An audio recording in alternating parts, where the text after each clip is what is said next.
Olá, gente peregrina que bate a porta da tenda do necromante.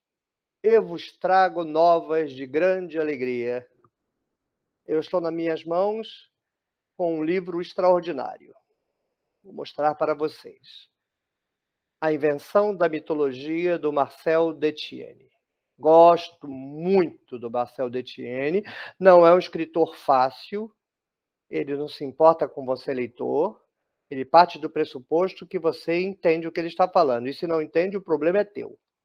Mas ele é tão bom que eu o perdoo. Não é o melhor livro que eu li na vida. Não está sequer entre os 5 livros da minha vida. Mas, dentro deste livro, tem um dos melhores capítulos que eu já li na minha vida. Vou mostrar para vocês o que está escrito embaixo do título. A cidade defendida por seus mitólogos, e eu escrevi há alguns anos. Gente, que capítulo! É um dos capítulos mais extraordinários que eu já li na minha vida. E o meu objetivo é resumir o capítulo para vocês. Ao final, o seu queixo estará caído. Eu recomendo que você acompanhe segurando. Porque você vai ouvir coisas que você jamais acreditaria ser possível ouvir. E eu aconselho que você me considere um leitor burro e um sintetizador idiota.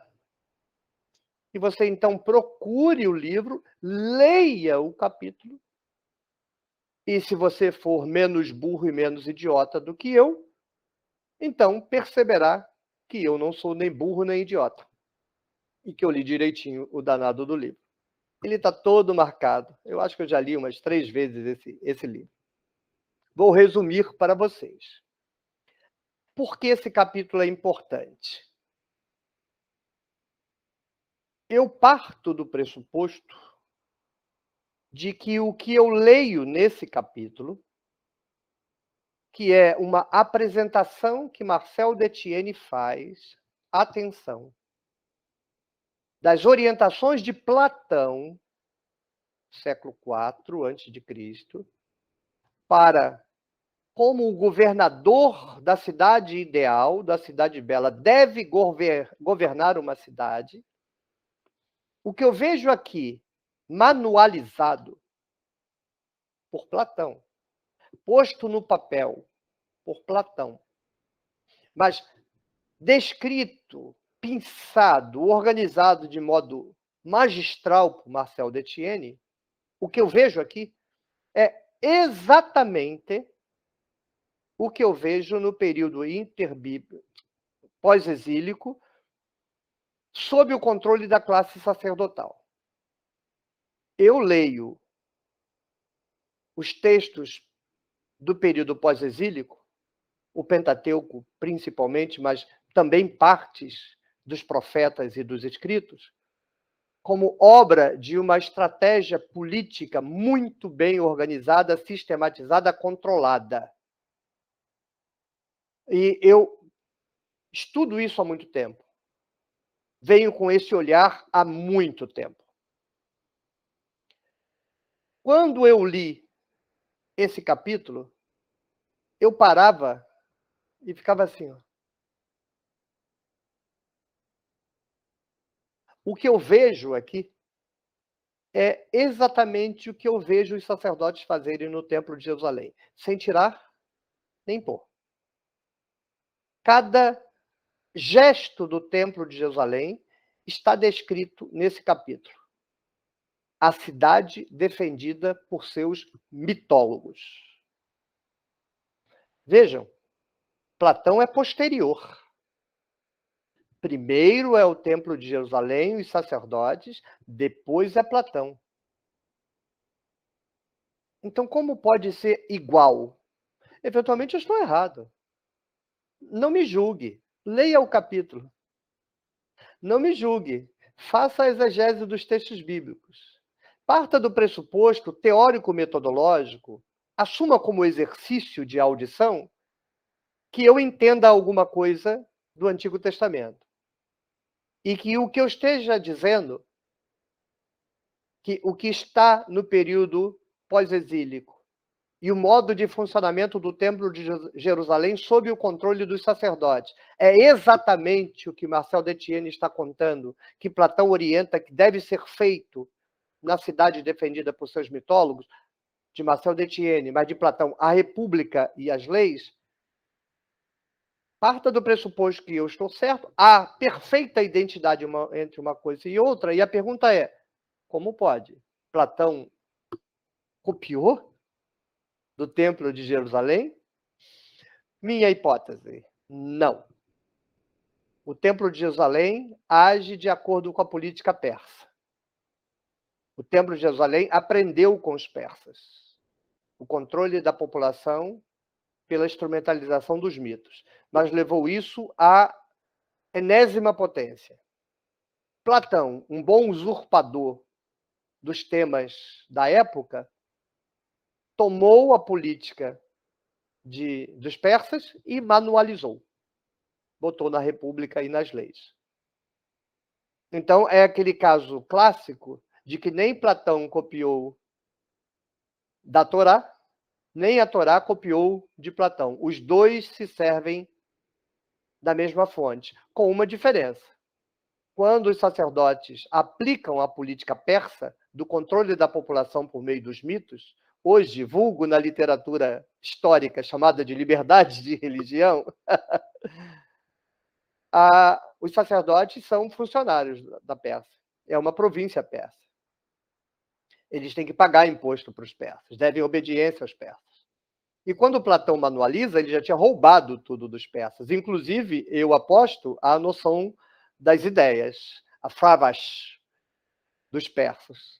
A ideia de Platão a respeito das ideias é a mesmíssima ideia persa da fravash. Então, daí que eu acho que há a absoluta identidade. O que eu encontro na República e nas leis de Platão, eu encontro na Torá, porque eles foram produzidos pela mesma fonte. A inteligência, a genialidade política dos persas. Mas o que é que, segundo Marcel Detienne, a partir de agora, vocês terão uma leitura de terceira mão. É Marcel Detienne lendo a República e as leis de Platão, e Oswaldo apresentando para você, Marcel Detienne apresentando a República e as leis. Então, eu farei referência a Detienne. Mas você não está ouvindo Detienne, você está ouvindo Oswaldo. Então, você precisa se perguntar se o Oswaldo leu direito Detienne e se Detienne lê direito a República. Faz com boa vontade, vamos lá. Como uma cidade deve ser construída segundo Platão? Bem, a vontade soberana do governador deve ser obedecida e pronto. Ninguém deve determinar nenhum comportamento naquela cidade a não ser o governador. Mas Platão é tudo menos ingênuo e sabe que as pessoas não obedecerão ao governador de boa vontade. Então é preciso forçá-las a obedecer. Mas forçar a obediência pela força é dispendioso, é caro. Na prática, você precisa de um soldado por cidadão. Porque se você não tiver um soldado por cidadão, quando um soldado estiver vigiando aquele cidadão, aquele fará um ato subversivo. Então, você precisa de um mecanismo em que a vontade do governador esteja dentro da cabeça do cidadão. Então, Platão orienta o governador da cidade bela, porque bela é a cidade onde o governador manda.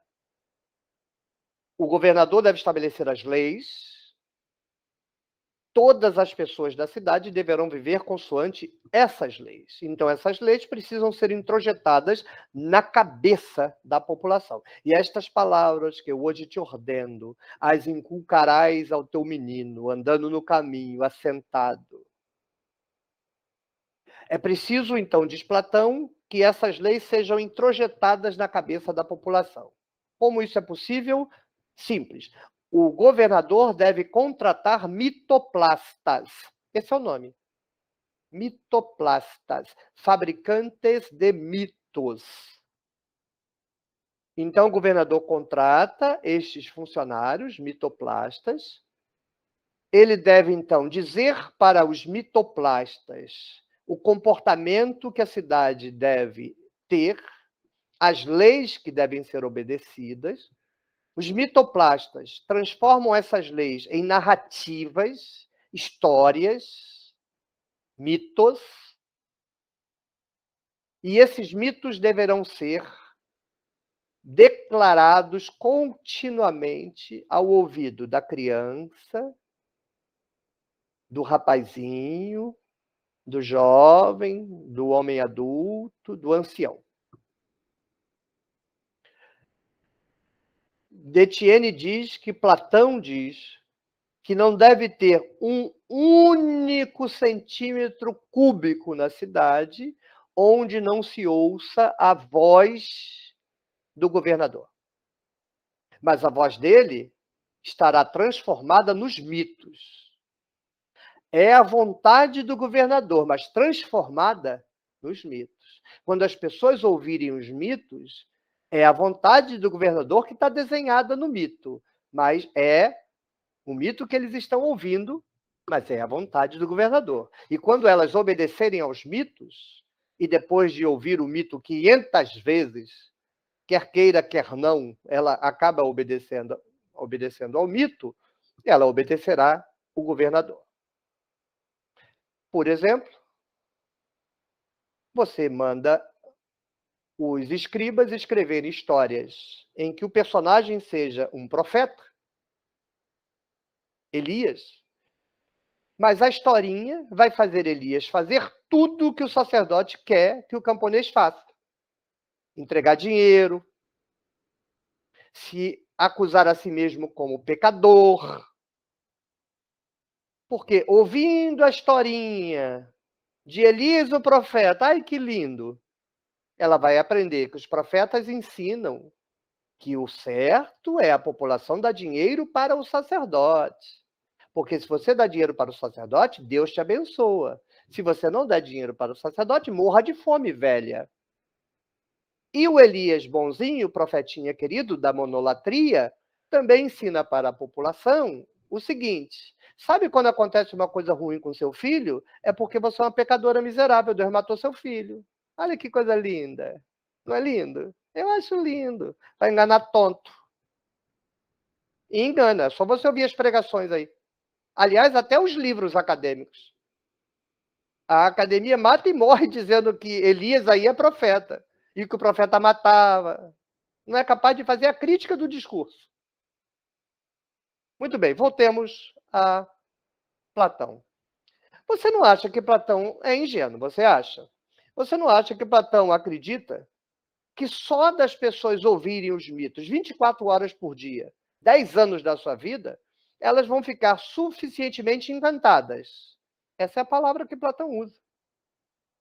A cidade deve ficar encantada, hipnotizada, mesmerizada, ouvindo o rumor do mito.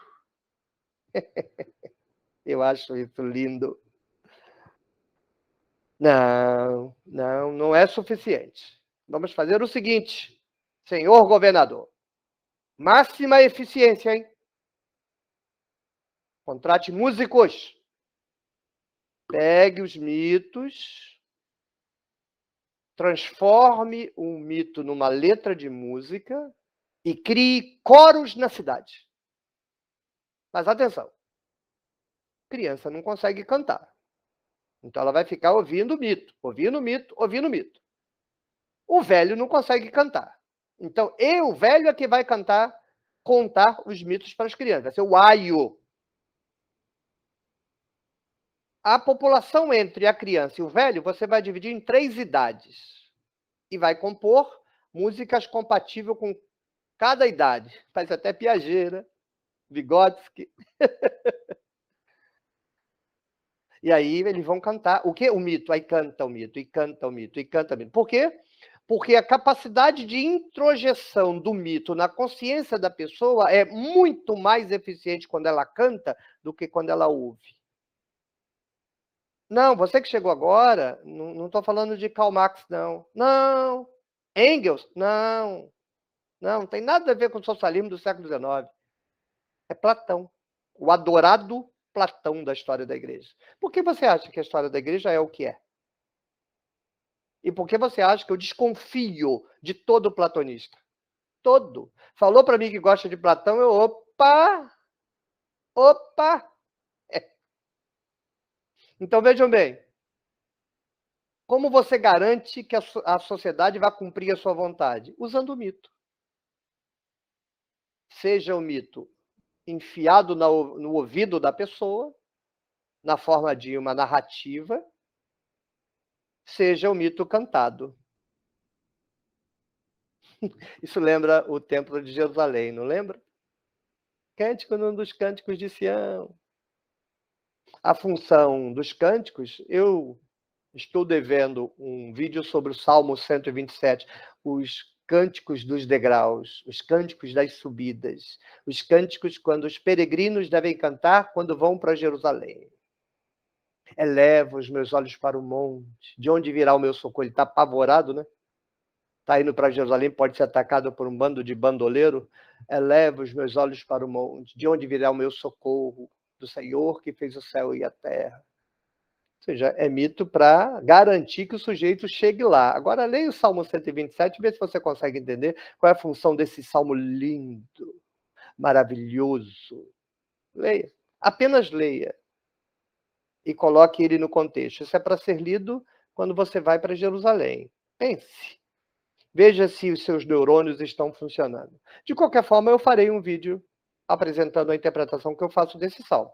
Eventualmente está errado. Mas experimente, veja se o seu cérebro consegue captar antes que eu diga. Terminou? Não. Claro que não terminou.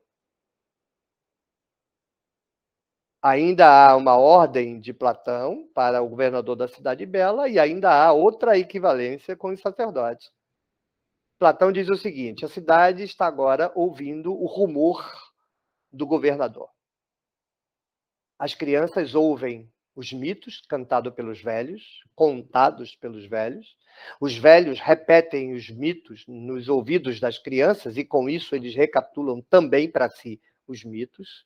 Os jovens, os adultos e os quase anciãos estão cantando os mitos e, com isso, introjetando até a sua próstata, eventualmente até o útero, a vontade do governador na forma de uma adesão mágica ao mito maravilhoso. Então a cidade está encantada. Tudo funciona às mil maravilhas. Até que os poetas perambulantes que circulam pelas cidades da Grécia invadem os portões da cidade bela. Oh, raios! Não pode. Por que não pode? Tão bonitinho. Não. A cidade está encantada porque só ouve uma voz. Voz nenhuma mais, só aquela. Então ela está em transe. Como o pessoal gosta de um transe na religião, né? É a prova da espiritualidade. Não é essa religião intelectualizada, é a religião profunda, aquele transe. Qualquer barulhinho pode acordar a pessoa. E a pessoa não pode acordar. Tem que ficar dormindo. Alienada. Tá ouvindo, rapaziada, quando eu falo de alienação? Platão está ensinando como é que faz, ô rapaziada. Aí quando eu falo que religião é fenômeno de alienação, me chamam de idiota. Vai ver, eu sou, né? Aí Platão diz, vigiem os poetas. Quando eles entrarem na cidade é para escorraçar. É a palavra. Pé na bunda, para fora. Na cidade bela só se pode ouvir uma única voz. Porque se o cidadão da cidade bela, o cidadão de 1984, ouvir uma voz diferente, ele pode se dar conta de que ele está hipnotizado. Aí ele acorda, acabou. O que foi mesmo que os sacerdotes fizeram com os profetas? Os profetas chegaram para os sacerdotes e disseram, isso que vocês estão fazendo não está certo, não. Você não pode fazer isso, não. Você não pode destruir a tradição do povo. Tirar os deuses dele, os altares dele, os templos dele. as sacerdotisas dele, os profetas dele, você não pode fazer isso. Aí os sacerdotes, posso? Não, não pode não, vai ter que passar por cima da gente. Poxa, você não sabe o imenso prazer que isso me dá. E passou. É igualzinho. O que Marcel Detienne diz que está na República e nas leis, eu vejo em todos os textos da Torá e os textos da classe dominante de Judá nos profetas e nos escritos, sem nenhuma exceção, todos os textos. Então aqui nós temos duas questões. Vejo certo ou é uma ilusão? É a primeira questão. A leitura que eu faço da Torá está correta? É um livro de mitologia para controle da população programaticamente elaborado? Quando eu digo que o texto de Gênesis 15, de Abraão dando dízimo para Melquisedeque, é nada mais, nada menos do que uma instrução falsa para convencer a população. Para que eu vou dar dízimo para o templo de Jerusalém? Abraão nunca deu? Não, claro que deu. Aí você produz um mito para dizer para a população que ela tem que dar mito, dar dízimo, porque Abraão dava, mas Abraão nunca dava, é um mito. Essa população sabe, mas o neto não. Você hoje, por exemplo, fica perguntando, essa lei da onde, professor? Que sacerdote é esse? Veio do céu? Mesma coisa. Então, o que os sacerdotes fizeram com os profetas? Passa por cima. Então, segunda coisa que você tem que fazer. Primeira, Oswaldo lê direito à Torá? Será? Segunda, Marcel Detienne lê direito à República? Vou ler esse troço aí. Porque pelo menos é menos página, né? Os meus artigos, somar tudo aí, vai dar umas 1000 páginas. Mas esses vídeos todos aqui deve dar umas... Quantas horas? 40 horas? Aí vai ser complicado checar se está certo, né? Mas pelo menos cheque se o Marcel Detienne está correto. Aí, partindo do pressuposto que eu esteja correto, aí tem que responder a segunda pergunta. Tem relação? É mesmo a mesma coisa? Para mim é. Sem tirar nem pôr. Então, isso deriva de uma fonte comum, é a política persa? Para mim é a política persa.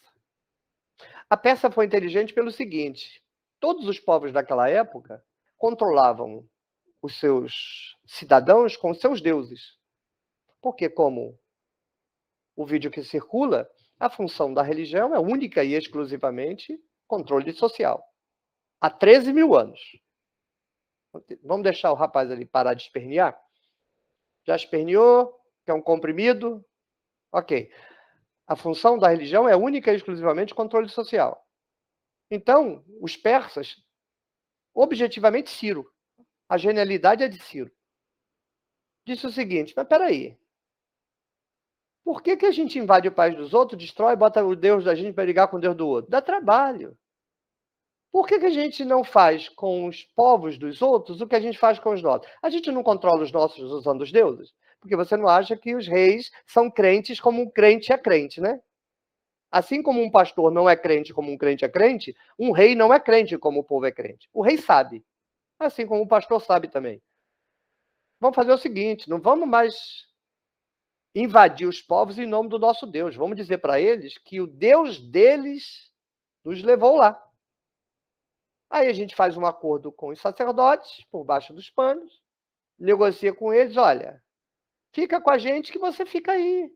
Não preciso matar você, não preciso destruir seus deuses, não preciso destruir sua tradição, sua religião, você fica aí de boa. Só que agora, em vez de você trabalhar para o seu rei, que esse perde a cabeça, você trabalha para mim, beleza? Claro. Vai ler Isaías 45. O que você acha que é Isaías 45? Revelação de Deus? Tá doido.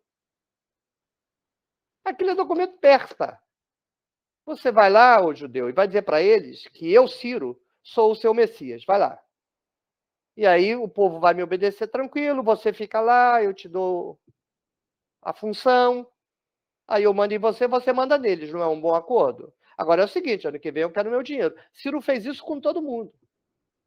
Então, Ciro controla a classe dominante e a classe dominante tem que controlar a população usando os deuses da população para poder sugar tudo.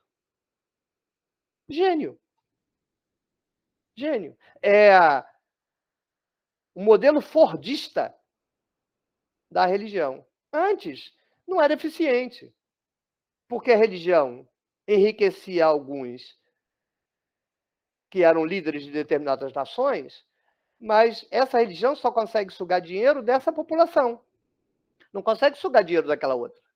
O rei daqui só usa os deuses daqui e o dinheiro daqui é limitado. Aí Ciro pensou, mas por que eu não posso pegar o dinheiro de todo mundo? Porque cada povo pertence a um deus. Isso é simples. Eu vou controlar todos os deuses. Como é que você vai controlar todos os deuses? Eu vou chegar lá e vou falar para os sacerdotes. Olha só, papo reto, a partir de agora você trabalha para mim. Não precisa instaurar adoração para o meu Deus, não. Pode ficar tranquilo. Pode continuar com os seus deuses aí, mas a grana é minha. Aí faz isso num país, faz... Platão. De onde você acha que Platão fez isso aqui? Ah, professor, mas é república de um país escravagista, querido. Você acha que Platão não era escravagista? Escravagista, ele, Aristóteles.